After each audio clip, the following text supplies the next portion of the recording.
Uniclac.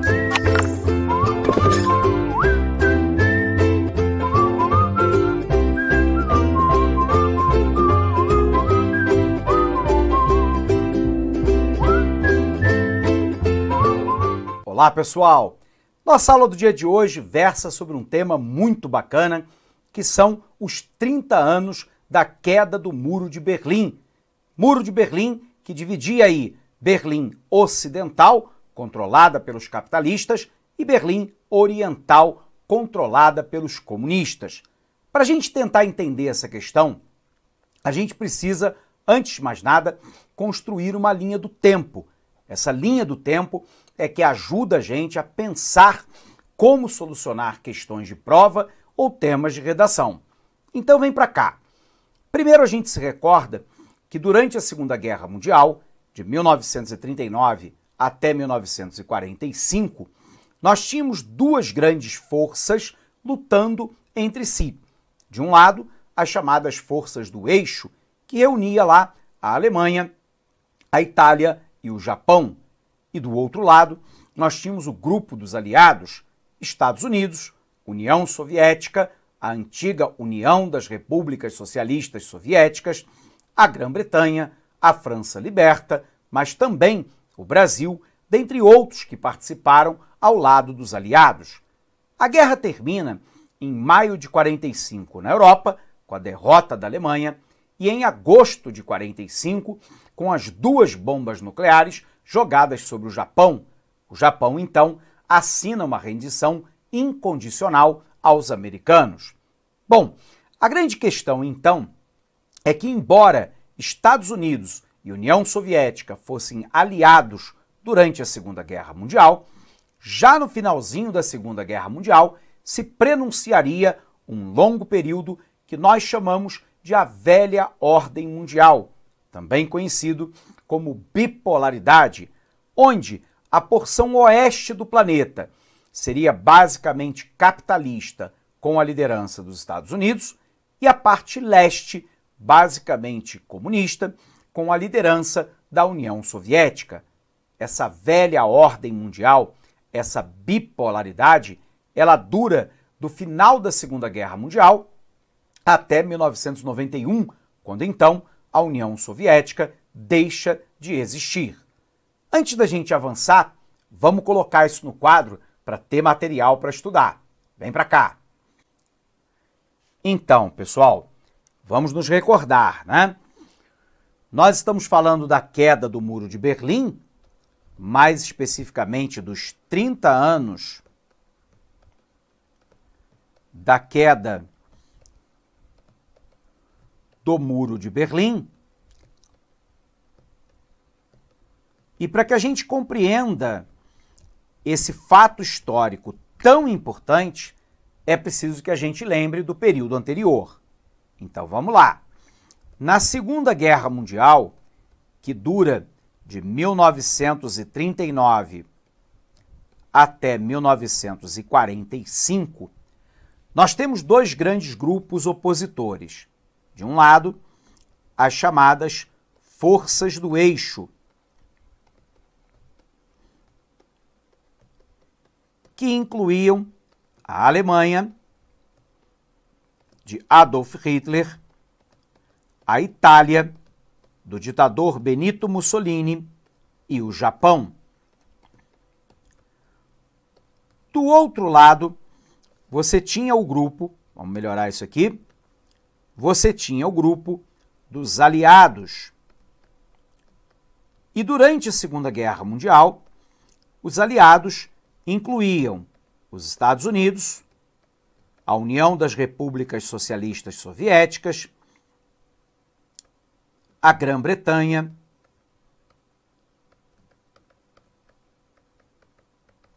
a França liberta,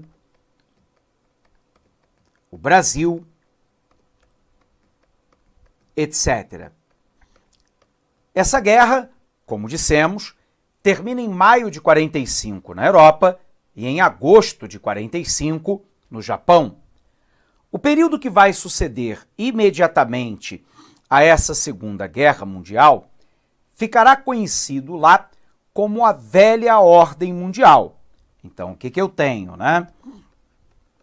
A velha ordem mundial,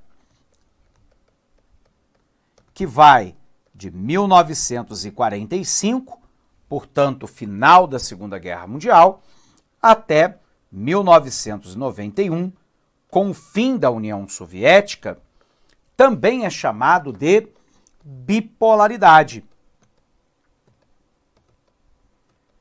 Essa bipolaridade, porque de um lado eu tinha, né, o Ocidente, a Oeste, basicamente capitalista e liderado pelos Estados Unidos, e o Oriente, basicamente comunista, liderado pela União Soviética. Como o Ocidente fica a oeste e o Oriente fica a leste do meridiano de Greenwich, que divide o nosso planeta em porção ocidental e oriental, esse conflito também ficou conhecido como conflito leste versus oeste, ou ainda a velha ordem mundial, ou ainda mais a bipolaridade, a divisão do mundo em duas grandes esferas de influência, o lado ocidental, capitalista, liderado pelos Estados Unidos, o lado oriental, comunista, liderado pela União Soviética. Esse conflito, então, é um conflito primeiro de ordem ideológica. Capitalismo de um lado, socialismo ou comunismo do outro. Mas ele será marcado profundamente por uma corrida armamentista e nuclear. A gente vai observar que no auge desse período, as superpotências, Estados Unidos e União Soviética, tinham armas nucleares para acabar com o planeta 6 vezes, o que obviamente mostra a irracionalidade, porque se eu acabo com o planeta uma única vez, não sobra planeta para acabar a segunda.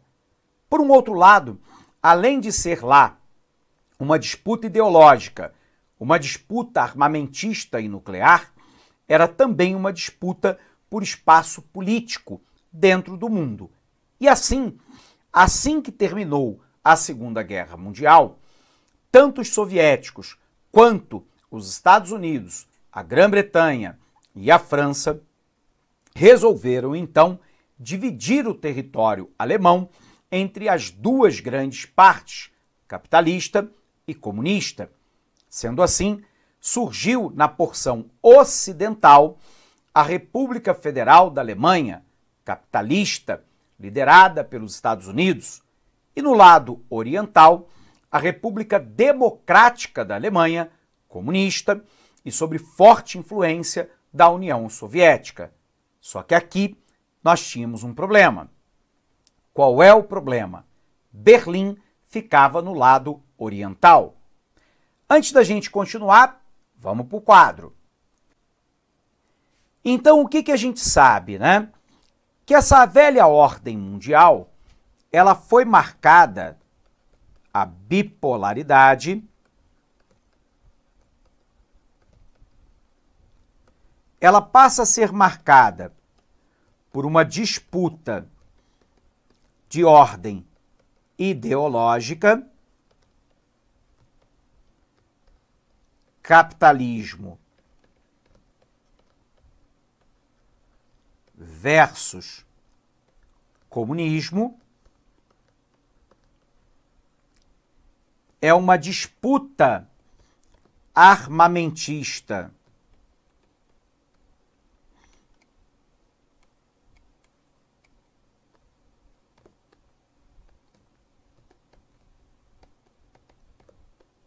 e nuclear,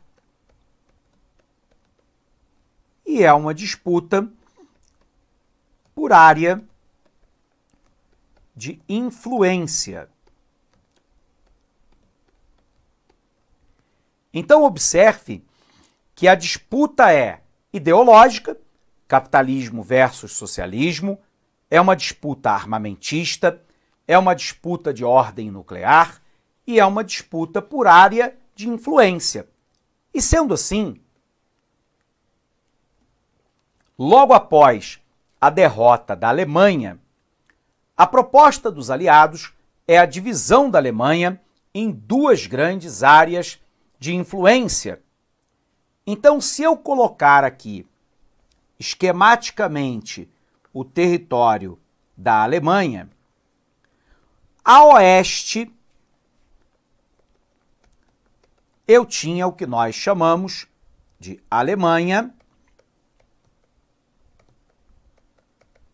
Ocidental. Mas o nome correto era RFA, República Federal da Alemanha, que passa a ser então capitalista e se manterá como uma forte área de influência dos Estados Unidos. Mas do lado leste, eu tenho lá então a Alemanha Oriental, também conhecida pelo seu nome correto, que é República Democrática da Alemanha. Óbvio que de democrática não tinha nada, né? E por um outro lado, o regime aqui é o regime comunista.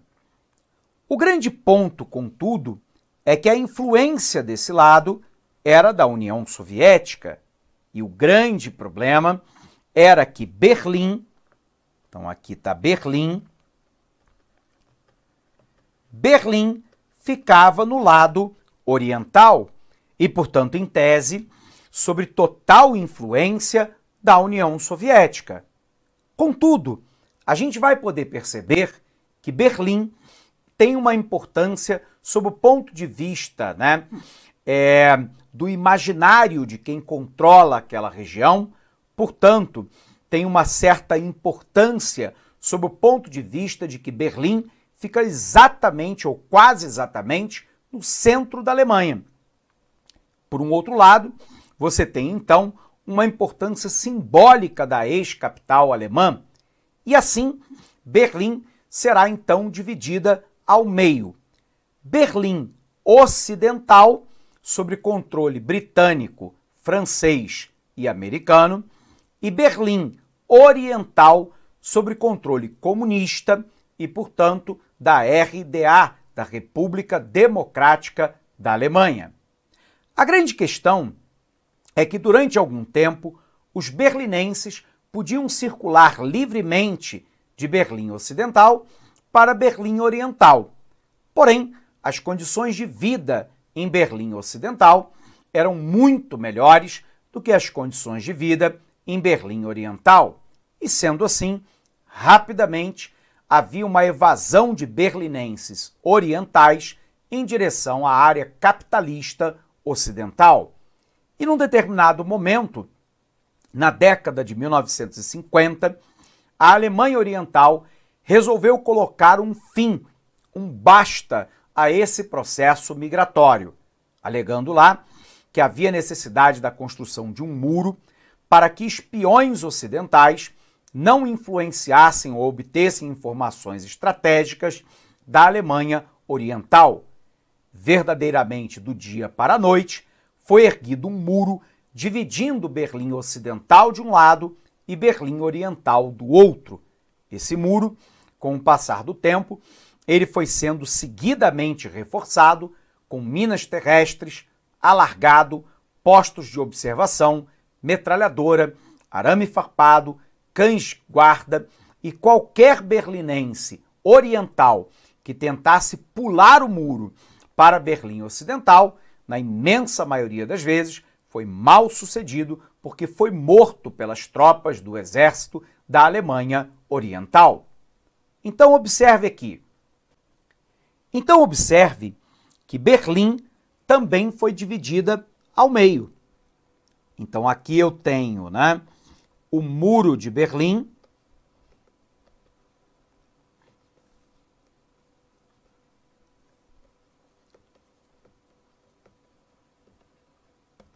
o lado de cá ficava sob controle, né, da RDA, da República Democrática da Alemanha, e o outro lado ficava sob controle da República Federal da Alemanha.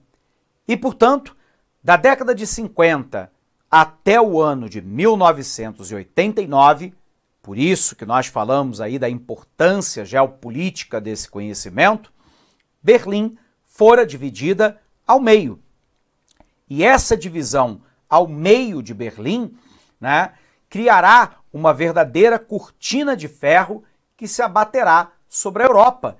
Nas palavras do primeiro-ministro britânico Winston Churchill, que comandou, né, a Inglaterra durante a Segunda Guerra Mundial, parece que a divisão da Alemanha, sobretudo com a existência do Muro de Berlim, baixou uma cortina de ferro sobre a Europa, onde Berlim, né, ocidental e oriental, representavam, respectivamente, a área de influência capitalista, notadamente americana, no lado ocidental, e a influência soviética no lado oriental. Bom, a grande questão, contudo, é que na década de 1980, portanto muito tempo depois, a União Soviética começava a dar claros sinais de enfraquecimento do seu regime político, econômico e social. Ela já não conseguia mais acompanhar os Estados Unidos na sua produção de bens e serviços, não conseguia mais acompanhar os gastos militares americanos, fora o fato de que a União das Repúblicas Socialistas Soviéticas, historicamente, sempre fora comandada pela Rússia, que sempre fora a principal república. Embora nós tivéssemos lá governantes, né, em Moscou que fossem, por exemplo, georgianos, né, ou ucranianos, a grande questão é que a Rússia era a determinante. E os russos são eslavos, são da etnia eslava e são cristãos ortodoxos, enquanto que, por exemplo, uma população como aquela existente lá, né, no Turmequistão, ou no Cazaquistão, ou no Tadiquistão, eram basicamente uma população de origem islâmica. E, portanto, enquanto a União Soviética ela foi forte, ela conseguiu manter ideologicamente os vários grupos étnicos, linguísticos e religiosos relativamente unidos em torno da ideologia do comunismo. Porém, no momento em que a União Soviética já não conseguia acompanhar, né, a chamada Guerra Fria, com um gasto militar e nuclear equivalente ao dos americanos, e é chamado de Guerra Fria porque oficialmente nunca houve um confronto direto entre Estados Unidos e União Soviética, senão nós teríamos a Terceira Guerra Mundial. Mas houve conflitos indiretos. Na década de 50, a Guerra da Coreia, onde a Coreia do Norte foi apoiada pelos chineses e soviéticos e a Coreia do Sul apoiada pelos americanos. A guerra termina com um empate, com a assinatura de um armistício em 1953 e a divisão das Coreias em duas partes. Coreia do Norte, ainda hoje comunista, comandada pelo ditador Kim Jong-un, e a Coreia do Sul, capitalista, uma democracia. Na década de 60, nós tivemos a Guerra do Vietnã. Os Estados Unidos enviam tropas para ajudar os vietnamitas que eram pró-capitalistas. Nós sabemos que a União Soviética fornece material e financiamento para os Vietcongues comunistas. Os Estados Unidos é derrotado e o Vietnã se transforma num país comunista. Na década de 70, a União Soviética invade o Afeganistão. Os Estados Unidos passam a treinar e a municiar e dar dinheiro para o grupo dos Mujahedins, os guerreiros do Islã, que vão combater a invasão soviética. E os Mujahedins ganham a guerra e a União Soviética se retira do Afeganistão. Portanto, isso mostra um profundo equilíbrio da Guerra Fria, né? Um empate na Guerra da Coreia, uma vitória comunista no Vietnã e uma vitória capitalista no Afeganistão. A União Soviética, então, na década de 80, mostrava claros sinais de enfraquecimento do seu regime socioeconômico. O Partido Comunista Soviético elegeu então Mikhail Gorbachev para tentar implementar uma série de reformas. Ele chamou essas reformas de glasnost, que significa abertura política, e isso basicamente numa aproximação com os Estados Unidos, tentando colocar fim à Guerra Fria, e do outro lado, a perestroika, uma reorganização econômica. No entanto, essas medidas não funcionaram e Mikhail Gorbachev foi sendo atropelado pela história. Em 1989, cai o Muro de Berlim. Em 1990, nós temos a reunificação da Alemanha e em 1991, a União Soviética deixa de existir. Com o fim da União Soviética, nós temos o fim da bipolaridade, da velha ordem mundial, da Guerra Fria, do conflito leste versus oeste. Bacana? Vamos conferir isso então? Dá uma olhadinha aqui para o nosso material. Bom, pessoal, o que nós falamos ao longo dessa aula, né?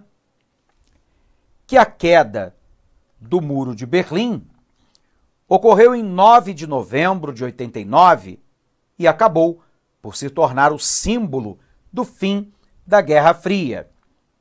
O Muro de Berlim foi o símbolo da Guerra Fria, construído na forma de um cerco que envolvia toda a parte ocidental da capital alemã.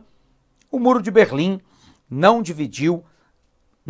Berlim não apenas dividiu a cidade, como também se tornou um ícone da divisão ideológica em dois blocos políticos antagônicos, o bloco ocidental, liderado pelos Estados Unidos, e o bloco oriental, soviético, liderado pela União das Repúblicas Socialistas Soviéticas.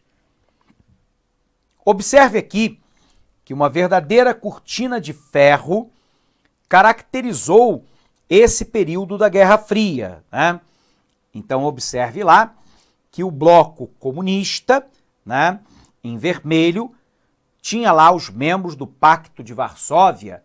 O Pacto de Varsóvia era um pacto de defesa mútua comunista oriental, ou seja, se um dos países do pacto fosse atacado, o bloco reagiria. No bloco ocidental, em azul, você tinha países alinhados com os Estados Unidos pelo acordo militar que inclui a OTAN, a Organização do Tratado do Atlântico Norte, um pacto de defesa mútua capitalista ocidental liderado pelos Estados Unidos. Lembrando, né, que enquanto o Pacto de Varsóvia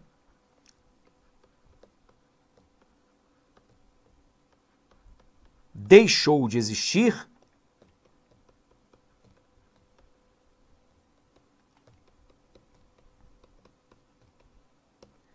a OTAN, Organização do Tratado do Atlântico Norte, liderado pelos Estados Unidos, continua a existir ainda hoje. E aqui você pode acompanhar na nossa imagem a cortina de ferro, né? Onde você teve lá concreto, vala, arame farpado, alarme, torno e torres de controle que dividiam, né, parte da Europa Ocidental da Europa Oriental. E aí os países não alinhados militarmente, né, como a Finlândia, a Suécia e a Irlanda. Observe aqui, pessoal, que desde o fim da Segunda Guerra Mundial, ocidentais e soviéticos passaram a delimitar o território europeu em zonas de influência.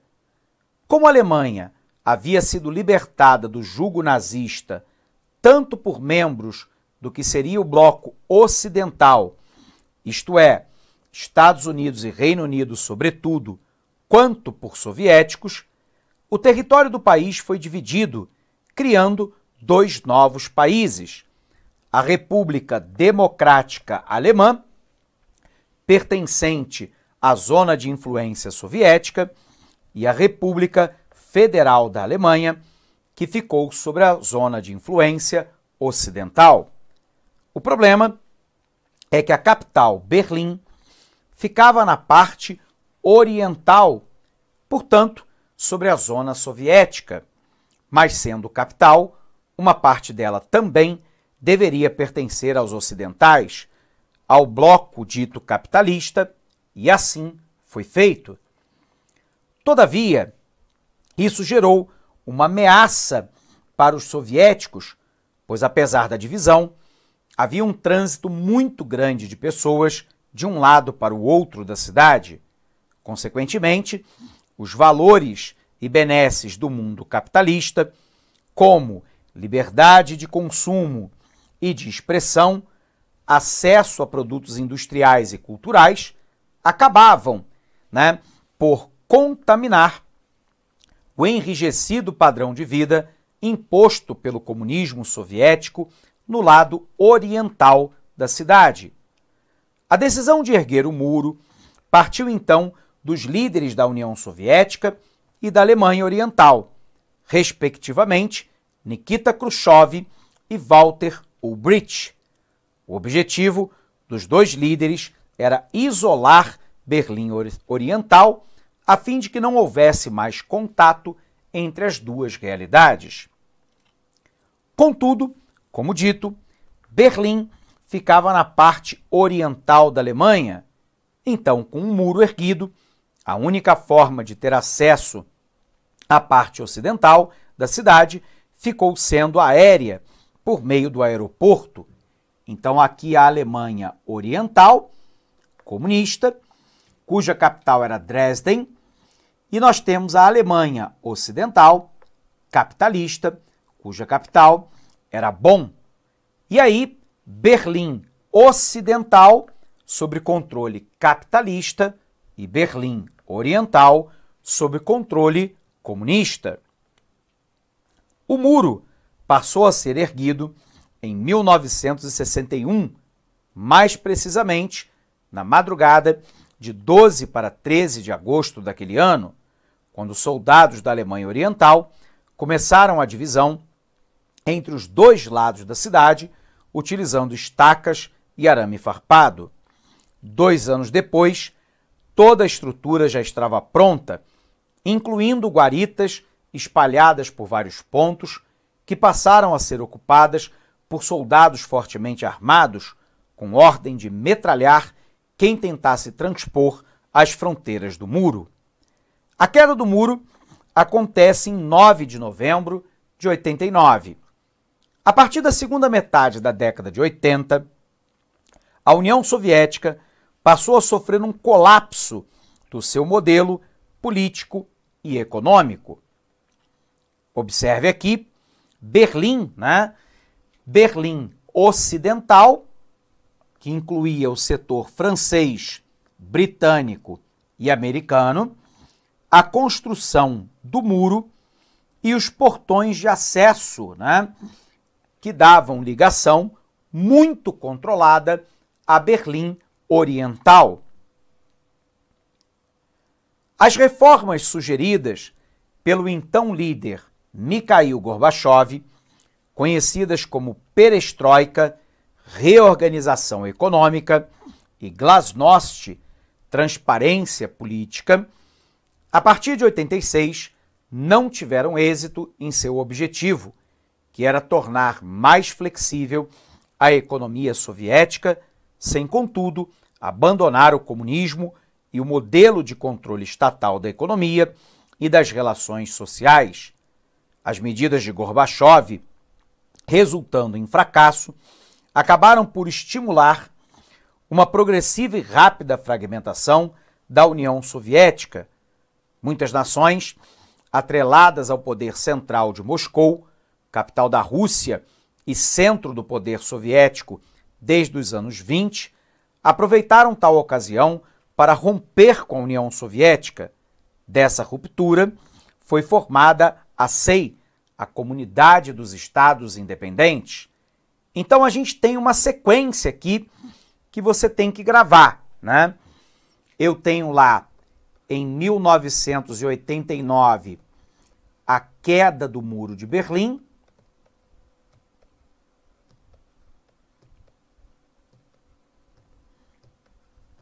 No ano seguinte, em 1990, eu tenho a reunificação da Alemanha.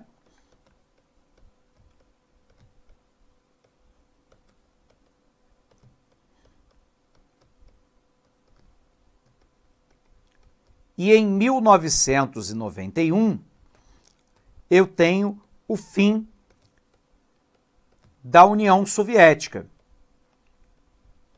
E com o fim da União Soviética, eu tenho o fim da bipolaridade, ou seja, da velha ordem mundial, eu tenho o fim da Guerra Fria, o fim da disputa ideológica capitalismo versus comunismo, da corrida armamentista e nuclear, além da espacial, e eu tenho o fim da disputa imediata de influência. Com isso, com o fim dessa bipolaridade, a gente vai observar que a partir de 91 nós teremos então a configuração de uma nova ordem mundial. Com o fim da bipolaridade, eu tenho também o fim do Pacto de Varsóvia. Lembrando, né? O Pacto de Varsóvia era um pacto de defesa mútua socialista oriental, liderado pela União Soviética. O detalhe interessante é que, embora o Pacto de Varsóvia tenha deixado de existir, o seu equivalente ocidental, que é a OTAN, a Organização para o Tratado do Atlântico Norte, um pacto capitalista de defesa mútua, continua existindo até os dias atuais. E sendo assim, lembrando lá, né, dessa ruptura foi então criada a CEI, a Comunidade dos Estados Independentes. O reflexo da queda do Império Soviético atingiu também suas zonas de influência, inclusive a Alemanha Oriental. Em 89, pressões e protestos começaram a ser realizados pela população alemã como um todo, a fim de que fosse feita a reunificação do país. E aqui, uma foto símbolo, né? Quando os cidadãos de Berlim Ocidental derrubam uma parte do muro e encontram soldados da Alemanha Oriental. Em 9 de novembro de 89, cidadãos das duas partes de Berlim, munidos de machados, martelos e marretas, puseram abaixo várias partes do longo muro que dividia a cidade, em um gesto que clamava por liberdade e que enterrava simbolicamente a já agonizante Guerra Fria. No ano seguinte, ocorrerá a reunificação do país, pondo fim, portanto, né, a essa bipolaridade. Legal? Bom, pessoal, com isso, então, a gente pode encerrar essa aula por aqui, mas desejando para você, como sempre, um fortíssimo abraço, bons estudos e até a nossa próxima aula. Até lá!